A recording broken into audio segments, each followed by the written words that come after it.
Onko elämä peliä?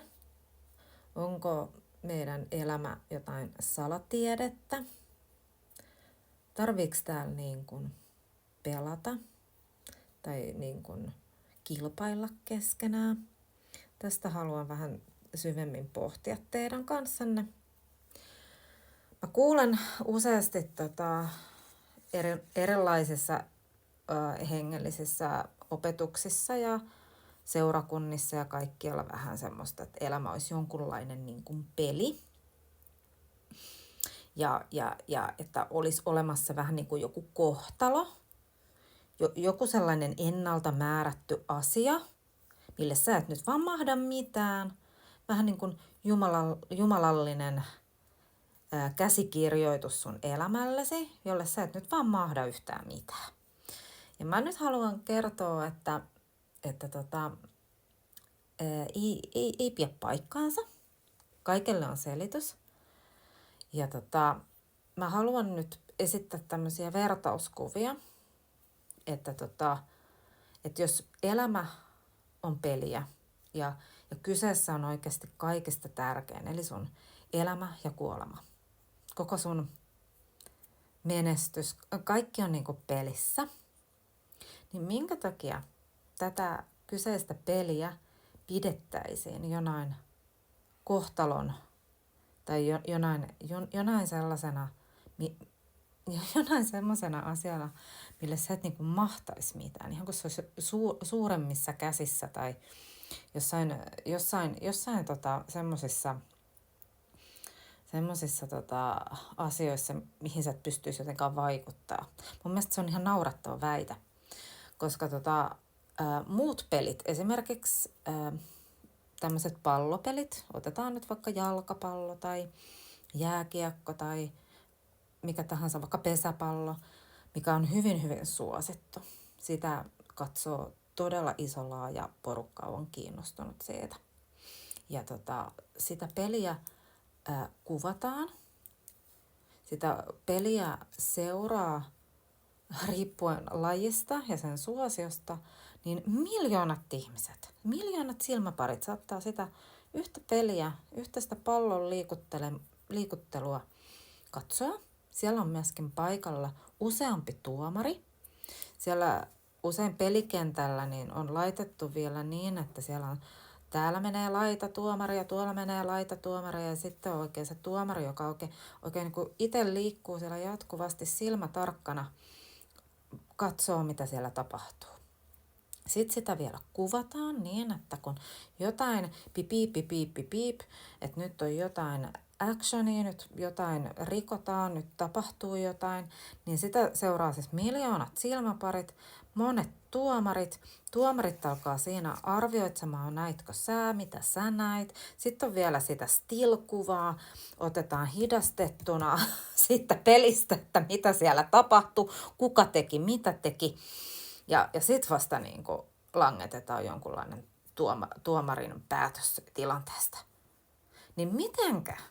Nyt anteeksi pieni, tekisi mieli vähän nyt tässä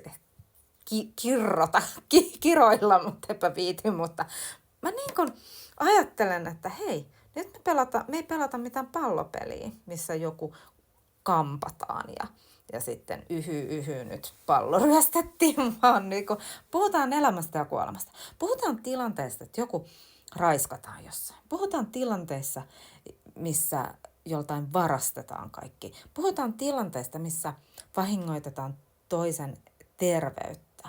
Puhutaan tilanteesta, missä johdetaan ihmistä harhaan. Niin miksi tätä ei kuvata? Miksi tätä ei taltioida? Miksi ei tästä ole mitään still-kuvaa? Miksi tämä on niin kuin jotenkin semmoista niin kuin salatieteen kaltaista, että ei voi tietää ja ei voi tietää ja ei voi olla ja joku sanoo jotain ja joku puhuu jotain ja hirveätä kähmäröintiä. Eikö luulisi, että nimenomaan tähän peliin satsattaisiin kaikki? Että jengillä olisi niin kuin jatkuvasti, tiedätkö, melkein videokamera pyörimässä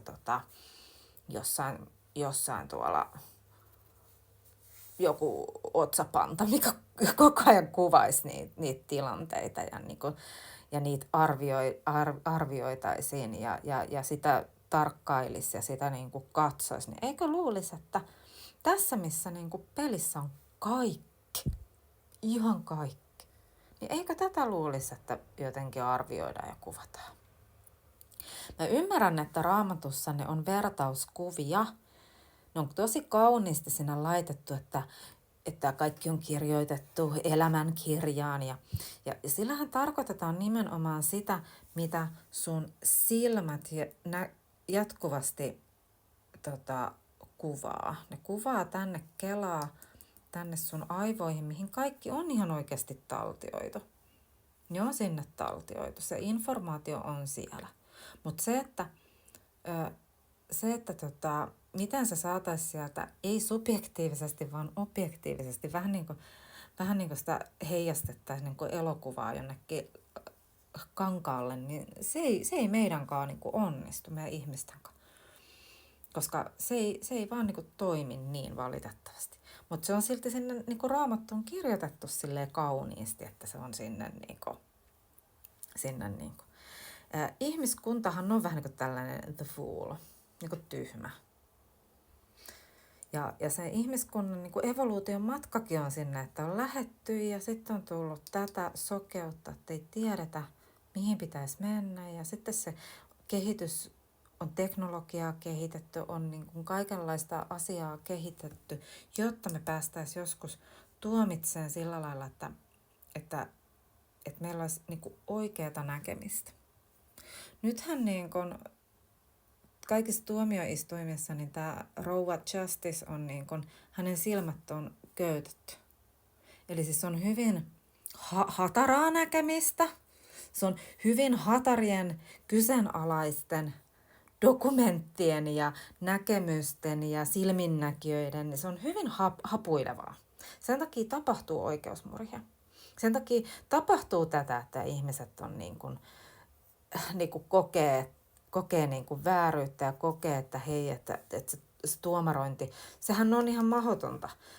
Kyllähän meistä kaikki tietää, että jos joku jalkapallopelikin, se vihelletään poikki ja sitten pitäisi odottaa 2 vuotta ennen kuin sitten on tuomio edes käsiteltäisiin sitä kyseistä rikkomusta, niin kyllähän siinä nyt olisi jo kerännyt niin kuin vaikka mitä tapahtuu ja ne muistinvaraiset asiakkeet, että jos niitä ei heti dokumentoida, niin ei tiedäkään.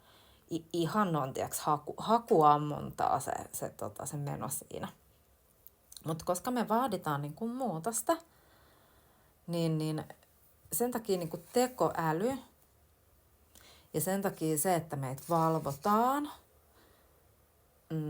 ja että meille tulisi joko se humanoidirobotti tai että meille tulisi niin kuin jotenkin laajemmin joku sellainen juttu mukaan, että et ei tarvitsisi enää niin kuin käydä sitä keskustelua niin kuin oikeusmurhista, eikä tarvitsisi käydä keskustelua korruptiosta, eikä tarvitsisi enää käydä keskustelua niin kuin siitä, että kenen niin kuin dokumentoidut asiat, että onko niitä vääristelty, onko siellä valheita, mitä siellä on. Se yksinkertaisesti se olisi huomattavasti helpompaa ja siksi mä ihmettelen, että miksi tätä ei ole niin kuin kehitetty pidemmälle. Toki tiedän sen, että siellä on ihmisiä, jotka ei pelaa reilusti. Eihän peli ole reilua silloin, jos osa vain tietää säännöt ja osa ei tiedä. Osa on niin kuin the fool. Ne menee niin kuin ihan, että eivät tiedä yhtään, mitä seuraavaksi tapahtuu. Eihän se silloin ole mitään reilua peliä. Ja mun mielestä elämä ei ole siinä tarkoituksessa peliä, vaan se täytyy nyt muuttua. Itse mä uskon, että aika tulee muuttumaan.